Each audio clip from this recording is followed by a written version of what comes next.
بسم اللہ الرحمن الرحیم۔ ہم بات کرنے والے ہیں ڈرامہ سیریل عائشہ کے بارے میں۔ بہت ہی خوبصورت اور انٹرسٹنگ ڈرامہ چل رہا ہے۔ قسط نمبر 4 تو آپ سب دوستوں نے لے لی ہوگی۔ قسط نمبر 5 کے بارے میں بات کریں گے کہ کیا ہوگا اور کیا نہیں ہونے والا ہے۔ قسط نمبر 5 کا ہم فل جائزہ لیں گے، قسط نمبر 5 کا۔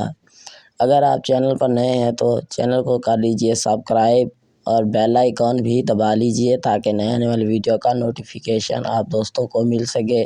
اس ڈرامے کو ہر پل جیو ٹی وی پر نشر کیا جا رہا ہے، بلکہ پاکستان میں نہیں، یہ آل کنٹریز میں ڈرامہ دیکھا جا رہا ہے۔ کیا ہی خوبصورت ڈرامہ چل رہا ہے، کیا ہی رائٹر نے رائٹ کیا ہے، ڈائریکٹر نے ڈائریکٹ کروایا ہے، کیا ہی خوبصورت طریقے سے یہ ڈرامہ چل رہا ہے۔ ہم چلتے ہیں قسط نمبر 5 کا فل جائزہ لیتے ہیں کہ کیا ہوگا اور کیا نہیں ہونے والا ہے۔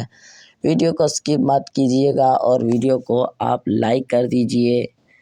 چلتے ہیں اور ہم آ چکے قسط نمبر 5 کا جائزہ لینے عائشہ کے ایپیسوڈ کا۔ میں نے بابا کو سمجھانے کے باوجود سمجھ نہیں آئی کہ انہیں صرف ہمدردی کیوں ہے۔ میں نے اپنے بابا کو سمجھایا کہ وہ ان سے ہمدردی کیوں کرتا ہے، ہمدردی نہیں کرنی چاہیے تھی۔ میں نے اپنے بیٹے کے گرد گھر جا کر اسے دوبارہ کام پر رکھا ہے۔ اگر میری ماں کو یہ چوٹ لگی ہوتی تو ایسا ہی ہوتا۔ وہ کوئی مساج نہیں کرتے۔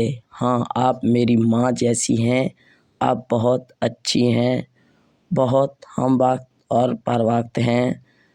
آپ جانتے ہیں کہ ایسی لڑکیاں بہت چالاک ہوتی ہیں۔ وہ یہ سب کچھ اس لیے کرتی ہیں کہ تاکہ انہیں دفتر میں اچھا فائدہ مل سکے۔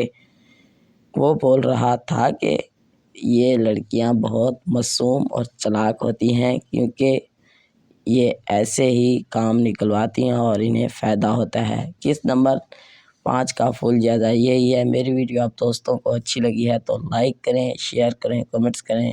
Thanks for watching.